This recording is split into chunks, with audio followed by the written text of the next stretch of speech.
Today we're going to be talking about Ice Lightning in Final Fantasy card game. One of my favorite element combinations, combining some of the best pieces of ice in freezing, discarding, and generally slowing your opponent down with lightning and its ability to dull forwards and get in points of damage with hasty bodies.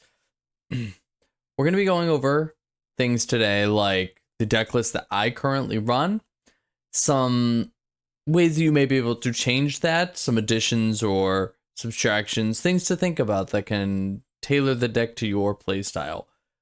I'll talk about common combos and plays. If you're very new to this element combination, this will be a great way for you to kind of know what you should be looking for, know what plays are optimal. I kind of want to get into everything from this is your first time, you're just learning, to you know, have been playing the game for a while. Maybe you haven't looked at Ice Lightning. We'll get into what it's like to go first or go second and how you navigate those choices and what cards you should be looking for in your opening hand. And finally, I'll kind of get into the different matchups and some of the popular decks you may see right now and how you should play against those. So let's get into it. So let's get into the deck list. We're going to start by just talking about the forwards. We'll read them and talk about why they are really good in the deck and what uses they could have in different scenarios. Then we'll move to the summons and then the backups and finally the limit break cards. Now, when talking about the forwards, I do want to start with, we're going to start a little out of order because I want to start with the core of the deck. The most important piece of the deck that you will be looking at is Al Cid. Al Cid has kind of defined Ice Lightning for a long time, ever since he was released in Opus 14. And so Al Cid says, when he enters the field, you may play an Ice or Lightning forward of 4 or less from your hand onto the field. So for 4 CP, you are getting himself and another body on the board, which is already immediately strong. He also says, when Al Cid or an Ice forward enters your field, you get to freeze 1 forward. So if you play an Ice forward off of Al Cid, you get to freeze 2 characters. Al Cid also says, when a lightning forward you control attacks, choose a forward and dull it. This includes himself. This allows you to move things out of the way to just get your points of damage in as quickly as possible, or even just dull things that are a really big problem card. So keep Al Cid in mind as we talk about some of these other forwards in the deck and how they work off of being played by Al Cid. So our first forward here is Zeramis. This card was also released alongside Al Cid. They've been a pair ever since. So Zeramis, when he enters the field or attacks, you get to choose a character and freeze it. Now this is different than Al Cid because Al Cid gets to freeze a forward. Zeramis gets to freeze a character. So Zeramis can freeze backups, which is extremely important.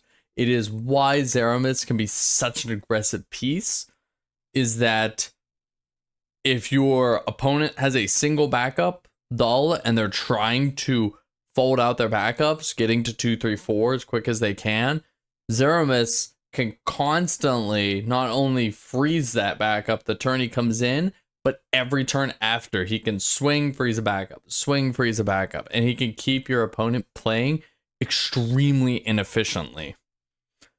Zeramis also says, at the end of each of your opponent's turn, dull all the forwards they control. So he becomes this really scary body that says, answer this immediately, or I'm going to just start overwhelming you with points of damage, because Zeramis says you don't have blockers anymore. Finally, at damage 3, Zeramis has haste. So if you are at damage 3, you can just play this, freeze something, swing, and freeze another thing right off the bat. Combine this with Al Cid, that attack at damage 3 also gets to dull something. So if you're just looking at a forward, with Al Cid on board, Zeramis gets to be a attack, dull, and freeze a forward if you target that forward for the freeze. So it's an extremely powerful card that can put a lot of pressure on your opponent very quickly. Do not underestimate how you can win games by just, if they're on a very slow deck, and we'll get into this later, you just play this turn one if they're going for backups, you'd be amazed at how many games you can win by doing that. Our next forward here is Vincent. Vincent's a 3 CP 7k body. When he enters the field, you get to choose 3 backups and freeze them. It's another one of those ice cards that is just very easily able to set your opponent back very quickly. Vincent also has the ability to choose a character and freeze it by dulling him. So if you have boards that's like Zeromus and Vincent, sometimes it's advantageous to just attack with the Zeromus and freeze something with Vincent and just be able to keep their, like, say their backup line frozen for as long as possible. The longer you can keep your opponent playing as inefficiently as possible, the better you will be. This deck performs much better the worse you can make your opponent play. So Vincent is very good at that. He also has a special. Doesn't happen a lot, but it could be relevant that he can, for S, Ice, and Dull, deal something 8,000 damage. Again, this doesn't come up super often, but it is important to note that it exists. Especially since we have a card in the deck that can search Vincent, which we'll get to later. So, I'm going to skip these next two for a second, and we're going to talk about Shantoto. Shantoto is one of your few pieces of break zone recursion in the entire deck. Shantoto says whenever she enters the field, you get to add a character back from your break zone. And if your opponent has one or less cards in their hand, she costs 1. So she would be a 1 CP 8k that adds something back from your grave, which can be very, very big. Like I said, if your opponent is playing inefficiently, if you're freezing their backups, they're probably having to discard cards to play the cards they want to play, thus keeping their hand size low, allowing you to get back, for example, the Zeromus that they had to get rid of. Add that thing right back, put it right back on the board, make them answer it again. It also allows you to recur things like Vincent, which, again, frees a lot of stuff when they enter the board. She's also a 4 cost, so she is a very efficient card to play off of Al Cid, getting that double freeze on the entry. We have Weiss. Weiss is a 4 CP 8k. When your opponent discards a card, you get to dull freeze a character. Again, very important that having character dull freeze is very important because it's very versatile. It allows you to dull freeze backups, forwards, or monsters if need be. Sometimes that's relevant.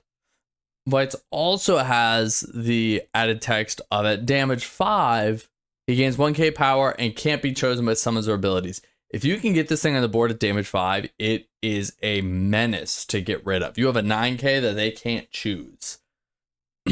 And can cause dull freezes. So this card is amazing. It also has support from our backup line, which we'll see in a little bit. Next, we have Sephiroth. Sephiroth is a multi-element card that is a 4 CP 8k that has back attack. So this is a sneaky move you can play on your opponent's turn. Remember, back attack cards can be played on your opponent's turn anytime they could have been played on your turn. And Sephiroth, when he enters, you get to break a dull forward. And then when the turn comes back to you, he's able to attack. And when he attacks, you can either break a 2 cost or less or have them discard a card. So this is very important in stemming early aggression. Is an important card when dealing with little 2 costs, like, for example, Fujin and Raijin, which is a very popular combo of 2 cost cards right now. Sephiroth can back attack him when one of them swings, break it, and then comes back to you, attack, break a 2 cost or less. You could break the other one and completely knock that out. Next, we have Rufus. Rufus is an extremely powerful ace card. He's another one of those cards that is one of those answer on sight cards because it gets out of control very quickly. And that when Rufus attacks, you can dull freeze a forward. add a job member of the Turks back from your break zone. Again, we only will have one in this deck, so it's not super relevant in this build. But you can also just make them discard a card. And remember, if you have like Weiss on the board, you get a dull freeze whenever they discard a card. So instead of just, if you have Weiss on the board, Rufus doesn't even need to pick the dull freeze effect because you can just have them discard. And Weiss says I get to dull freeze a character instead of the forward that Rufus says. So it's a little more efficient that way. And you just have an on-demand discard every turn if they can't answer Rufus right away. So now we have Y'shtola, another card that capitalizes on your opponent having low hand sizes. If you have 2 or less in their hand, she gains haste, and then when she attacks, you get to deal something damage based on how many cards are in their hand. 9k, -1 for every card in their hand. This card is really good at removing stuff because we do have a hard time removing forwards. We can move things out of the way, but sometimes you just need to remove something. Say your opponent has a Zeramus on the board. You probably want to get that off the field. So Y'shtola is a good way of not just moving something out of the way, but killing it on sight. Plus it has haste, which hasty cards are very important in this deck for being able to close out a game. A new card from our latest set that is really, really amazing in this deck is Kurosame. This is such a powerful ice card. Kurosame, when he enters the field, gets to freeze characters up to the number of backups you have. So if you have 4 backups, you get to freeze 4 characters. Really good at, again, applying pressure to their backups in the early game. And then when Kurosame attacks, if they have 4 more dull characters, you get to draw a card. So you get to like freeze 4 things, so you guarantee they have 4 dull things next turn, and then attack and draw a card. And his draw power in a deck that doesn't have a lot of draw power. Ice and Lightning aren't known for their ability to draw cards. So Kurosame is amazing. It's a tough card for your opponent because they want to answer it immediately so you don't keep drawing cards. But if they do, you can just play another one and freeze out their whole board again. So the reason I skipped 2 cards earlier is I'm going to talk about a card that I've been playing around with recently. Another new card, Genesis. Now, Genesis is, I feel like Genesis has been a very divisive card. Whether it's good, whether it's bad, worth it, I don't know. I've been really enjoying this card, and we'll get into why whenever I start talking about some of the common combos and plays in the deck. But this card has actually done me pretty well. So in Genesis, or a job soldier enters your field, you can make your opponent discard a card, you could dull freeze 2 characters, or you can discount your next job soldier by 3. It can't become 0, unfortunately, but if this Genesis can stay on the board, you can apply all of your cards that say job soldier, just like double in their power. They enter the field and just do so much damage. So we'll go look at our job soldiers that we skipped earlier. The first one being Angeal. Now Angeal, when he enters the field, you can break a 4 cost or less if you have 2 or more job soldier on the field. So it's he counts himself. So you just need one other soldier, Genesis. And for example, if you have Genesis on the board, you can play Angeal, break a forward, and have them discard a card, or break a forward and dull freeze 2 things, which is a lot of value gained off of a 3 CP body. He also allowed you to put him into the break zone and give something 3k power for the turn. So you could play Angeal, get all the effects, and then if they try and like do 9,000 damage to your Genesis, you can put Angeal in the break zone, protect Genesis, and then maybe next turn play another one and just do it all over again. Now the more important soldier in the deck is Zack. Now this is a more recent promo card we got. Zack has haste. We love to see that already. When Zack attacks, you could choose a forward your opponent controls and dull it. And then, when an active forward becomes dull due to your summons or abilities, you could deal something 5,000 damage. So if Zack attacks and does something, you deal 5,000. Now, if Zack attacks while Al Cid is on the board, you get to dull 2 things and deal 10,000 damage. 2 things of 5,000. So you can see that Zack combined with Al Cid is really scary. Also note that when an active forward becomes dull due to summons or abilities. So you could play Zack with a Genesis on the field, dull and freeze 2 characters. You could choose 2 forwards. So you could play Zack, Genesis effect, dull freeze 2 things, Zack effect, 2 5,000 pings on something, and then go to combat, and you could attack with Zack and dull another thing and get the point of damage in. Single-handedly, Zack handling 4 forwards with ease. This card is incredible, and it just, this card wins games. I mean, you can just draw this off the top of your deck and win a game sometimes. Now I want to talk about the summons. Now the summons are pretty short, straight, and to the point. 3 Odin. It's an EX burst that says break a forward of 5 or less. And when you're at damage 5, he costs 2. So this card is really good at just removing annoying things off the board. You like to sit in that damage 5. It's scary, but you like to sit in that damage 5 realm because of Odin, because of Weiss. You kind of like to flirt with damage in this deck. Now this deck runs, my version at least is running 16 EX bursts. So taking damage can help you. So you have to keep that in mind when your opponent is swinging, that your board is important and your damage is a resource. Now we also have 2 Shiva. So this Shiva specifically is interesting in that she is an EX burst that could dull freeze something, or a 2 CP summon that could dull freeze something. But she has the added text that if that forward that you dull froze were to deal damage this turn, it becomes 0 instead, to a forward or to a player. This is very relevant right now for cards like Ifrit, Final Fantasy 16 Ifrit, which deals 10,000 damage whenever it deals damage. If you were to hit this card into the EX burst, you could target the Ifrit, and it doesn't deal the 10,000 damage anymore. This is also very good for cards like Gilgamesh FFBE, which can attack multiple times in a turn.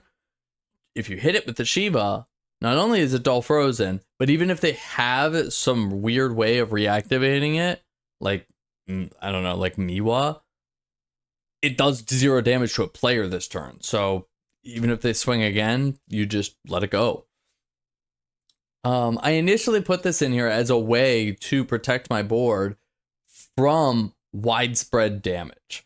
Things like Ferris, things like Genova Synthesis.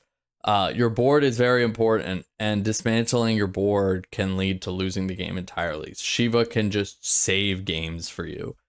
And finally, we have Big Horse. Break all the forwards that cost 2 or less. You can pay 5 to break all the forwards that cost 3 or less. Notice that this deck floats a lot around cost 4s. So usually, that's Odin. Usually breaking the cost 3 or lesses doesn't really affect you. But this can end up clearing an entire board. And in certain decks, can end up just ending a game. You know? There are a lot of decks that kind of rely on 2 costs. I mentioned Fujin Raijin before, are some 2 costs. Usually alongside Fujin Raijin, you sometimes see the 2 cost multi-element lightning. On top of that, decks like Knights. Most Knights are 2 costs. Ixion can just completely clear out a board of Knights. So this card is very important. It can be a 2 CP board clear sometimes. Alright, so that's it for the summons. The summons are pretty straightforward. We're kind of going to get into our backups now. And so I'm going to get into the searching ones first and what they search. Most backups in this deck have a burst. Almost every backup in this deck has an EX burst, which is kind of wild. And most backups search you another backup, which is very important to your game plan. So the first one here is Nero. When Nero enters the field, you can search for Weiss. Then Nero also says when Weiss enters the field, your opponent discards a card. So it's a really nice combo that you get to play Nero, search for Weiss, you play Weiss, Nero makes them discard a card, and then because they discarded a card, Weiss makes them dull freeze something. Or you get to dull freeze something. They don't get to choose. Important thing to note here too is that the discard trigger is on the backup on Nero. So if you are trying to, if your opponent is like holding Amaterasu, which is, you know, to cancel an auto ability and deal 8k if it triggered from a forward, if they want to stop the discard, they have to Amaterasu Nero, which does not do 8,000 damage to your Weiss. If they want to Amaterasu your Weiss, they have to wait until they have discarded a card from Nero and Weiss's ability goes on the stack. So it's a complicated interaction with Amat where it makes them either pay 2 more to Amat your Weiss or just Amat this and not get the 8,000 out of it. But it's always important to note that the ability to discard comes from the backup, not the forward. And I've seen many people fall for that. Our next backup here is President Shinra. President Shinra searches Rufus or a job member of the Turks. So we have 3 Rufus in the deck as our forward. We also have one single job member of the Turks in the deck, and that is Cisne. Why? Because President Shinra is a lightning backup that can search an ice backup. So it gets you your colors set immediately. Cisne gains a shuriken counter when she enters the field. You can remove it to dull freeze something. It's an emergency backup dull freeze. It actually is super handy a lot of the times. It's also nice that you can discard this early, and then she's a job member of the Turks, so Rufus can add her back when he enters the field or when he attacks. So it is kind of like, I guess I lied that technically Rufus can recur stuff out of your break zone. He can recur 1 card. Next we have Reeve. When Reeve enters the field, you can search for Vincent or Kate Sith. We've seen Vincent. You have an ability to search him on an EX burst. You also can search Kate Sith. Again, we have a lightning backup that searches an ice backup. Kate Sith, this is an extremely important backup. Going first and playing Reeve into Kate Sith is one of the most powerful moves this deck can do, because Kate Sith says your opponent shows you their hand, you get to take 1 card that's not a backup and remove it from the game, and then they could draw a card. So not only do you get the knowledge of seeing their hand turn 1 and knowing what they're up to, but you also have the ability to possibly take the best card out of their hand and completely remove it from the game for the rest of the game. Be it that a summon you don't want to see, be it a, you know, forward that's very pivotal to their deck, like Refia in Warriors of Light, or something that turn 1 is just going to be a menace, like Clive or Ifrit.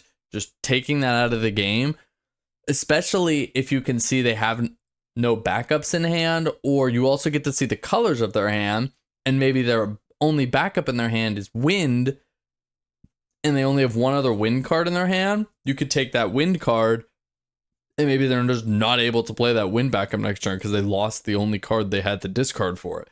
Kate Sith is a very aggressive card that sometimes can just set your opponent back right from the start.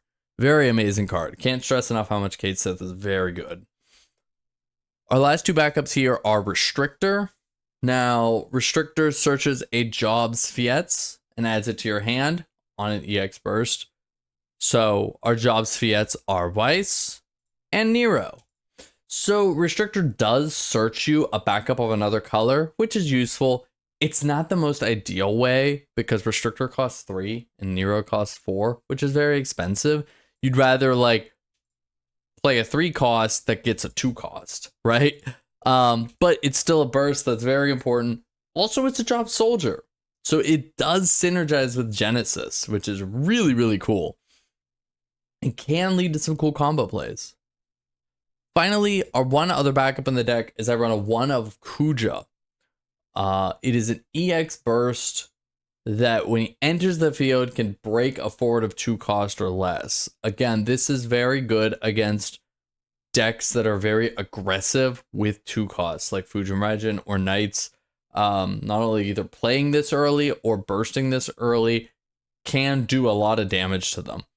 Kuja also can just be put into the break zone to dull a forward.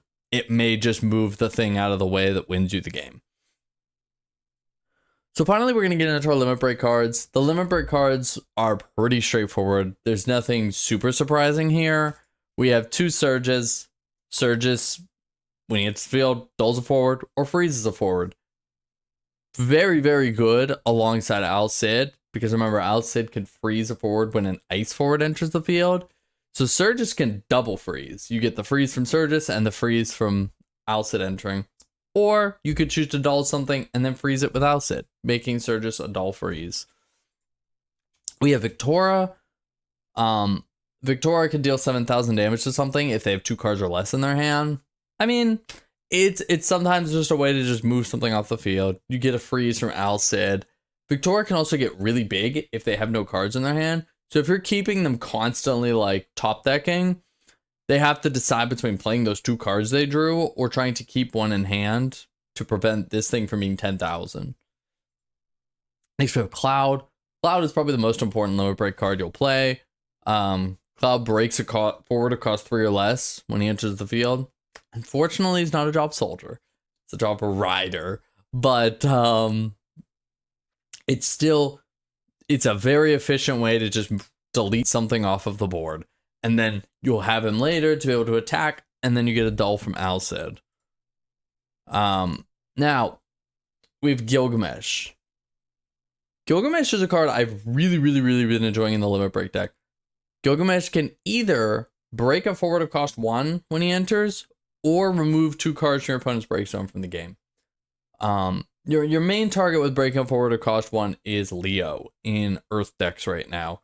Leo is a card in Earth decks that allows Earth to play any color they want with their backups.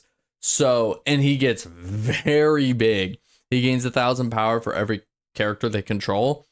So sometimes it's just sometimes he's too big for Y'shtola, you know? Sometimes he's 10, 11, 12,000 power. Gilgamesh just says goodbye. It just removes it from the board. And sometimes you don't want to waste your Cloud, who breaks a 3 or less, on a cost 1. Maybe you could save your Clouds and just play Gilgamesh, who's a limit break 1 instead of a limit break 2 in Cloud. But also, Gilgamesh can remove 2 cards from the game when he enters, which I've found to be super helpful against decks like, we'll say, Warriors of Light. If they have 2 Refia in their break zone, sometimes your best play is to just play this and get those out of the game. Sometimes some of your opponent's best cards are in their break zone waiting to be pulled back, and Gilgamesh can just get them out and you don't have to think about them ever again. Remember, your game plan is just setting your opponent back as far as possible, and sometimes removing cards from the break zone is what you have to do, and there aren't many ways to do that in Ice and Lightning. Finally, we have Kuja. When Kuja's chosen, you get to freeze something, and then you could dull Kuja to dull something. Kuja's a stall card. He's very good at slowing your opponent down, because it doesn't matter how big their forward is, it doesn't matter what it does, you can just dull it before it has a chance to attack. So Kuja is a nice, and if they choose it, you slow them down more by freezing. So Kuja is a nice way that if you have your opponent kind of already playing very slowly and inefficiently, and you're getting ahead, Kuja's a great way to just slow the game down to your pace. So that's kind of the whole deck list. Now I want to kind of talk about different cards that you could add or remove things that work for your kind of play styles. So what are some things that we could look at here? What are things that we could change that I have at least thought about in my kind of testing, playing, building, those sorts of things? So the first thing that obviously stands out is this soldier package. Again, I still don't know if I could tell you definitively that Genesis belongs here. For every game that he just single-handedly wins the game, there's another one where he does nothing. So you kind of have to look at it in that what could take his place. So the first card that comes to my mind is, let me get you, X-Death. So X-Death is a card that I was playing for a little while, and I've gone back and forth with. X-Death, when he enters the field, removes all the characters from both players' break zones from the game. And then if there's 10 or more, he gains 2,000 power. If there's 20 or more, at the end of each of your turns, your opponent has to remove from play one of their characters from the field. So he slowly just sacrifices their field to the void. That is very good on its own. It is a little slow, though. Sometimes it feels like this card is only played when you're winning the game and you're just trying to win the game more. The important part with this card, though, is the removing everything from the game. There are, like I said, there are some decks out there right now that are very big on recurring their stuff. We'll talk about Warriors of Light. Sometimes it may just be advantageous for you to play the Cloud, break their Warrior of Light, and then play X-Death and get it all out of the game. Now they can't recur those ever again. Same with cards like Fujin Raijin, who get their 2K and haste first strike from having 10 or more cards in the break zone. If they have that many cards in their break zone, you can just play X-Death, get them all out of the game. They're just little 5K weenies now. You don't care about them. So X-Death is definitely a card. I have literally said that maybe I should just take out the Genesises for 2 X-Death. Possibly. I have also considered putting in a third Zac. This card can single-handedly win the game. Being able to do 10,000 damage to stuff, there's very relevant cards in that 10,000 damage range, like Warrior of Light, like Ifrit 16. Things that are 9K and above are a little difficult for this deck to deal with. Y'shtola is kind of your only answer, especially if those forwards are cost 5 or above, because you can't break them with Angeal.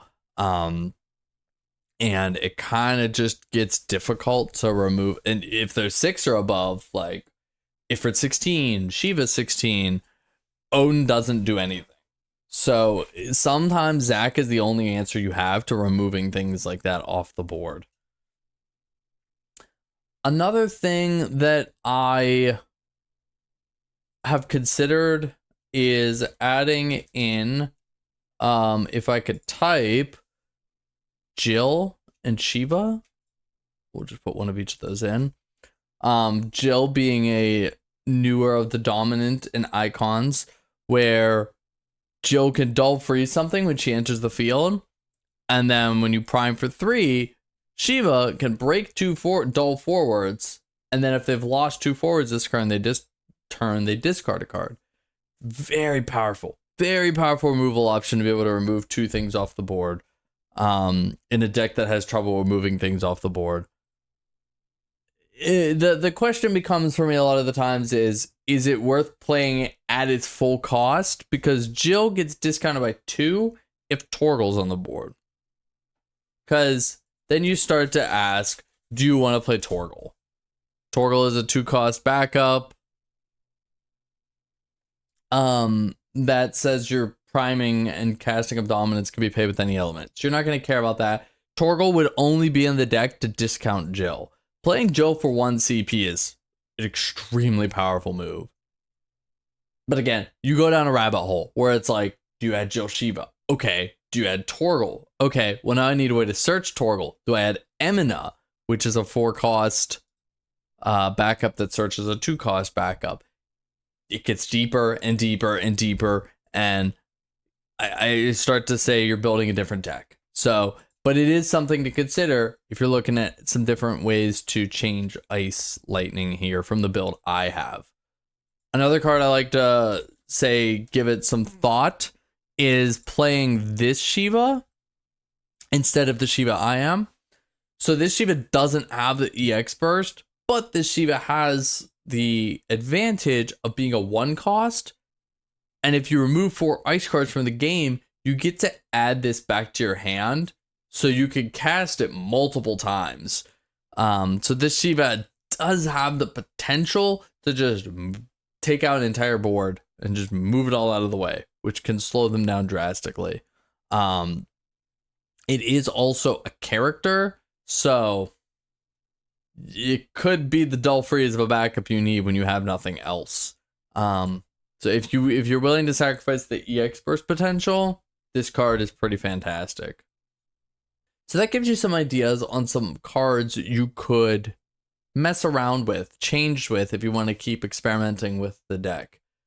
Now I want to get into some of the common combos and different plays you can make when you're playing the deck, so you know what cards work together really well, what things to look for when mulliganing and getting your opening hand and starting off a game. Okay, here we are on the play map. Now let's talk about some plays. So I want to combine talking about some common plays you can make with talking about going first and going second. So if we draw ourselves a little opening hand here, what are we looking for? Well, let's talk about going first. Now, most of the time you do want to go first with this deck.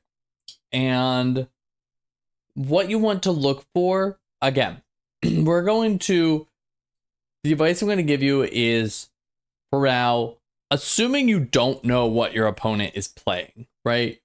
So you're going in blind. So what you're looking for is you're looking for a backup that gets you another backup.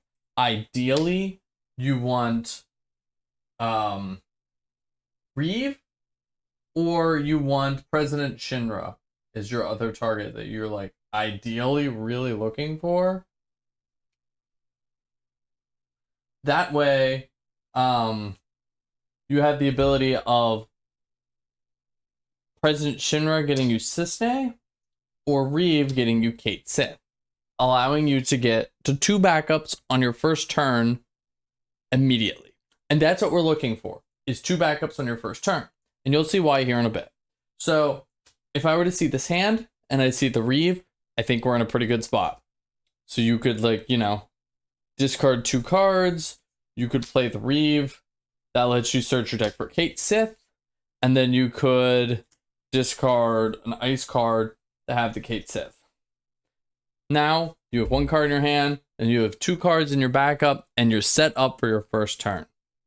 Now don't be afraid to discard 2 cards for cards like Reeve and cards like Restrictor. The way I like to look at it is, think of President Shinra here. A 4 CP backup that searches a card. Would you pay 4 for this? Of course you would. Restrictor and Reeve are 3 CP backups which search you a card. If this costs 4, you would do the same play. So don't be afraid to discard 2 cards turn 1 to play one of these backups.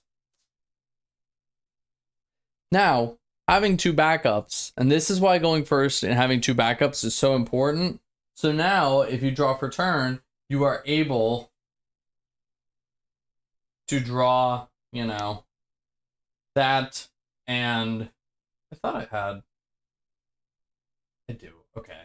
You can draw, like, for turn, and maybe you draw that and that. And now you can see how you get to activate your 2 backups. And if you draw for turn, you have a way of maybe going, dull those 2 for 2 CP, discard this for 4, Alcid, Zac, and now you're ready to go. You can go to combat, attack with the Zac, and start getting some points of damage in. Maybe instead of Zac, you get to Alcid into Kurosame and freeze 2 of their backups and pass the turn.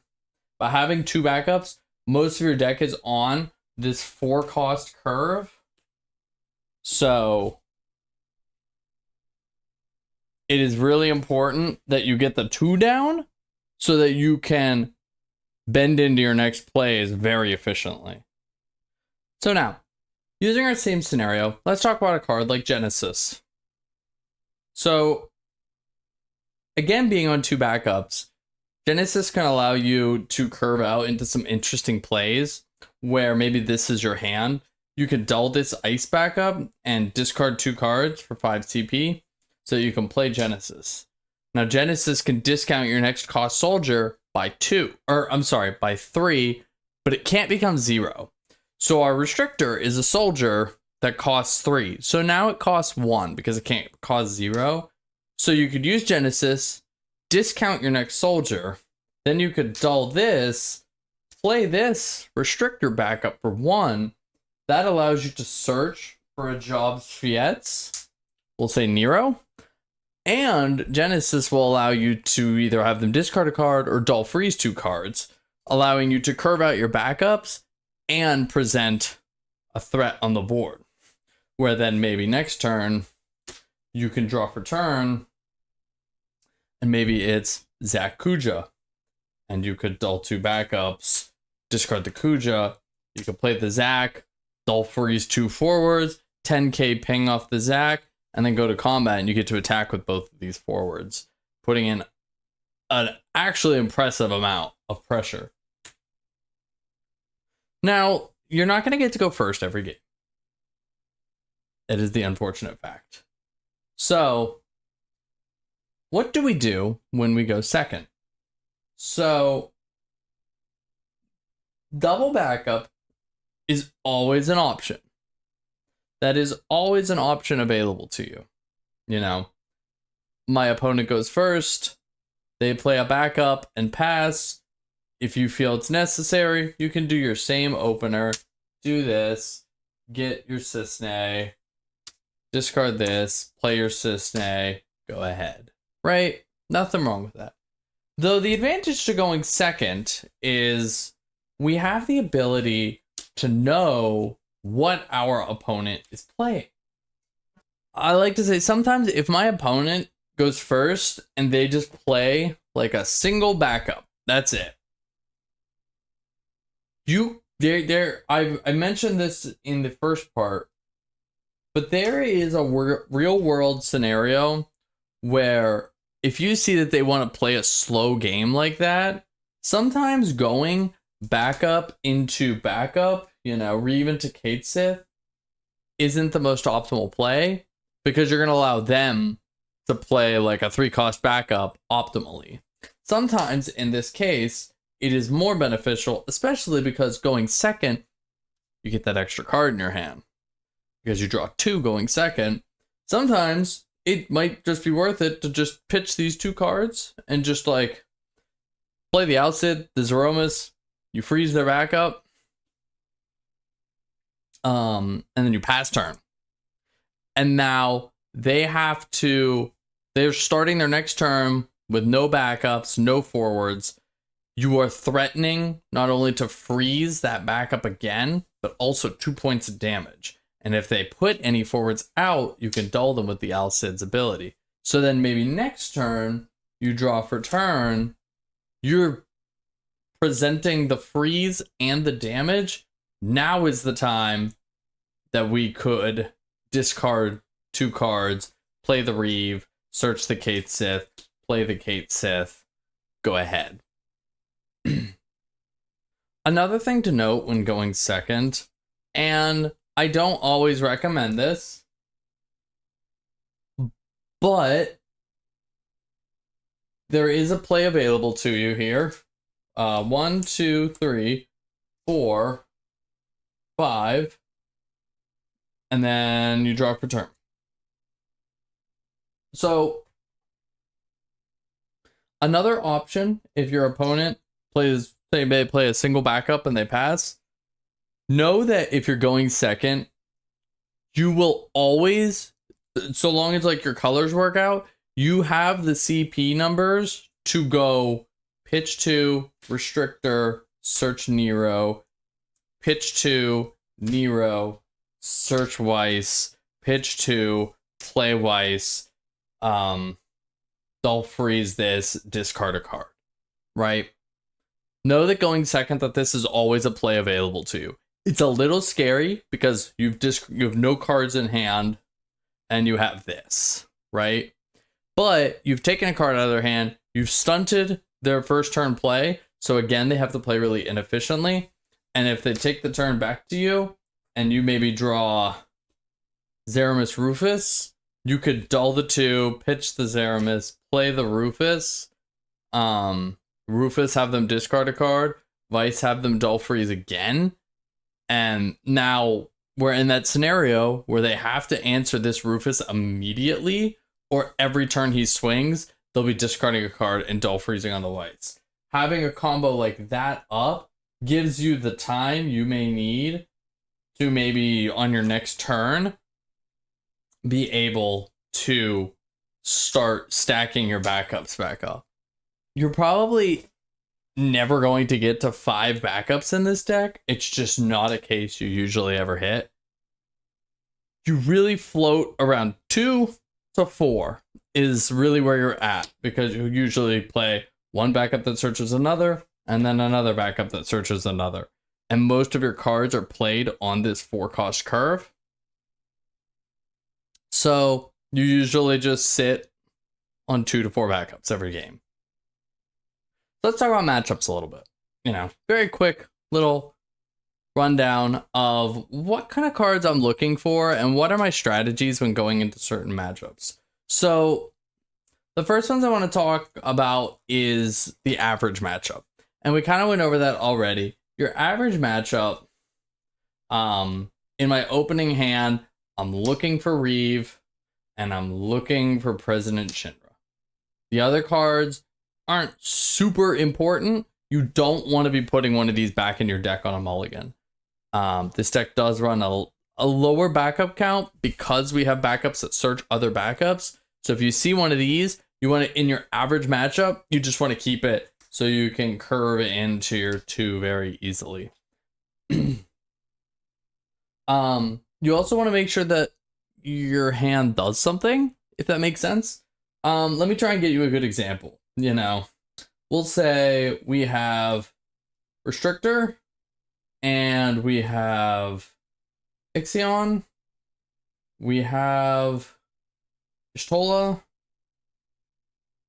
Vice, and Chantoto.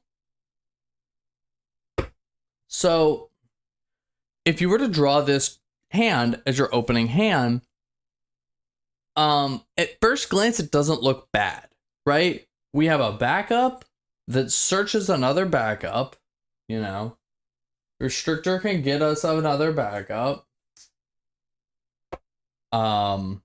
We've got some of our powerful cards like Y'shtola and Vice.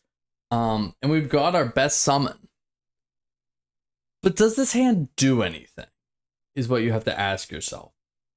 First things first is you have to discard stuff to play this Restrictor, right?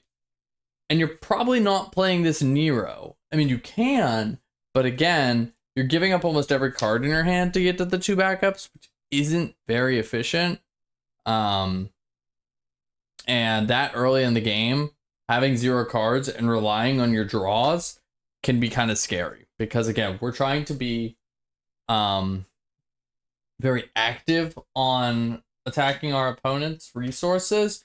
We're not trying to play a slow game here. So we're not trying to play a fair game, I guess I'll say. We want to slow the game down, but we don't want to let our opponent do what they want to do. So when you look at this hand, sure, we have this backup, but this hand doesn't do anything. So when looking for your mulligans, you want to make sure that not only can you curve out really well into a backup line, but that you have something, Kurtasame, Zeromus, maybe even, where's he at? Vincent. That you have one of these cards that says, okay, I'm going to take a turn, my first turn, to get set up. But then also on my next turn, I have something to play that advances my game state. And this is where, going first, going second, what you're looking for, what I like to say is the most important thing with this deck is knowing what you want to do and knowing what your opponent wants to do. What is your goal? What are their goals? And so let's look at some specific examples. Let's talk about the mono matchup. Mono earth, mono wind. These decks that want to get to 5 backups, 4 or 5 backups, and then just start rolling on that efficiency. Knowing that that is their goal, you can adapt your playstyle. And that is where cards like Zeramis, Kurasame, and Vincent, these are your all-stars of those matchups. Your goal plan, we'll say Mono Earth, for example. Because Mono Earth is trying to use its backups to play things it shouldn't, like Warrior of Light, like casting Tidus from their LB. They're relying on those backups and using a card like Leo, which lets their backups generate any element. If you can just turn 1, play Zeromus, freeze their backup. Turn 2, play Vincent, freeze their backups. Turn 3, play Kurasame, freeze their backups. They're forced to discard their good cards to play things. They're not getting efficient value for them, and they're discarding their best resources just to play, thus getting you ahead so that when you are ready to start attacking and getting in those points of damage, that they just, you know, you have turns where you swing Zeromus, freeze a backup, Vincent, freeze a backup, Kurasame, draw a card. If you can keep decks like that off of their backups, they don't have a lot of options to play, and that just allows you to roll that advantage over and over and over every single turn. So what I like to say for the mono matchups is going first, especially you want one of these, but you also want to see one of these cards in your opening hand so that you can capitalize on it. You don't want to let them even have a turn. You need to always be on that, freezing their backups. On top of that, we could talk about some other matchups, like, we'll say, like Knights, for example. Knights is a matchup where you know they're going to come at you very aggressive. And you know that they are kind of doing the same thing you're doing, in that they want to make you play inefficiently. Theirs is just, instead of freeze and discard, theirs is coming from points of damage. If you know your opponent is playing Knights, you know the cards you're looking for. You know you're looking for Ixion. You know you're looking for Kuja.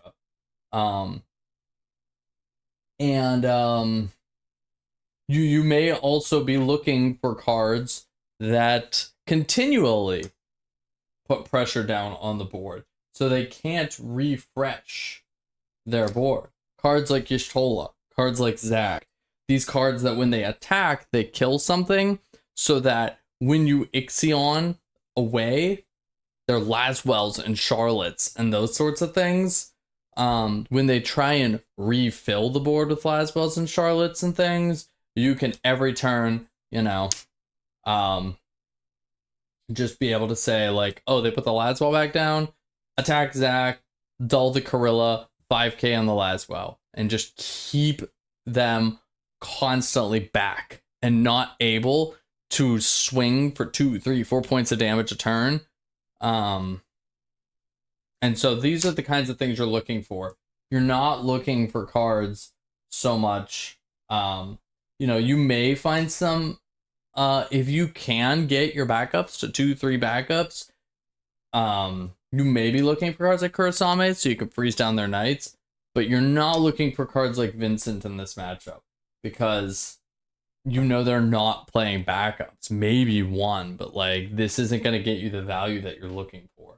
So it's another one of those matchups where you also might be looking for Sephiroth as another card. Like I said, that this thing breaks a 2 cost every time it attacks. So in that matchup, like I said, you need to know that you may be trying to, unlike the Mono Earth matchup, you may be trying to outsustain them. And so that is where you need cards that can just keep them losing more than they're gaining in stuff like this. Now, one of your most difficult matchups you would see with this deck is the Warrior Light matchup. Unfortunately, it is unbelievably difficult for this deck to handle the Warrior of Light matchup. Not only can they just get more resources than you can handle, but they also have the ability to reactivate their stuff. So, you know, sure, some games you can go for a Kurasame or a Vincent to freeze their backup line, but Refia says activate all my Warriors of Light every turn. And unless these are freezing the non-Warrior of Light cards, they're just standing all that back up every combat. So that is a matchup that your best case of winning is you want to take them from 2 to dead. And this is a deck that actually can have the potential to do that. They have a lot of damage 3 effects, which you don't want happening. In Arc, in Ferris, you don't want to be seeing these damage 3 effects hitting the board. So you really want to, like I've said before, one of the best openers you can have, that's Restrictor, not Restrictor, that is not, is being able to just Reeve, Kate Sith. Look at their hand, see what you're dealing with. You may be able to take them off the color they need to play their first backup. You may be able to take a Refia out of game.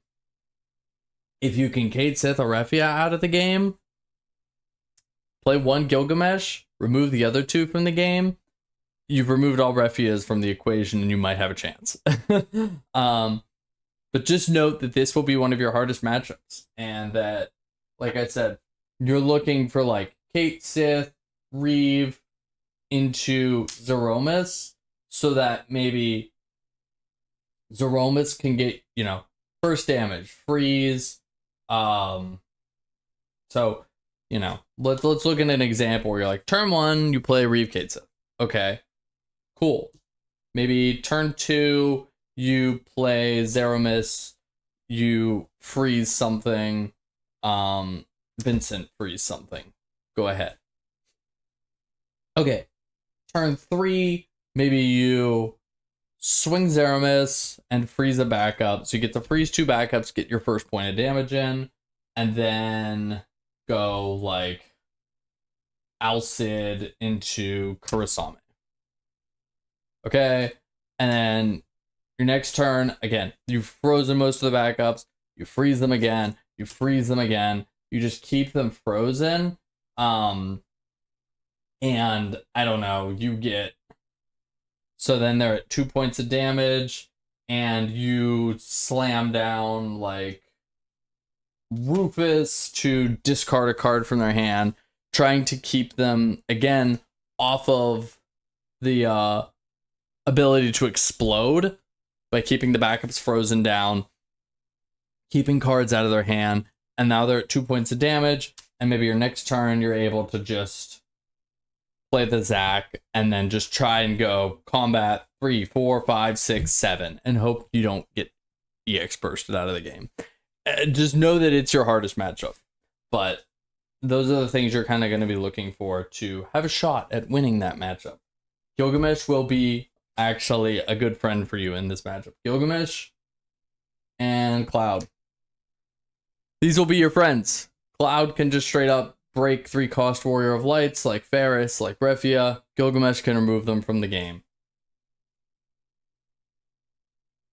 So hopefully this information helps you a little bit and navigating Ice Lightning. Hopefully you learned something from this and give the deck a shot, because it's a very fun deck and it can be very, very rewarding. It's just very complicated because it is important for you to know what your opponent is trying to do and stop them from doing that. So that's all for this video though. Until the next time, take care everyone.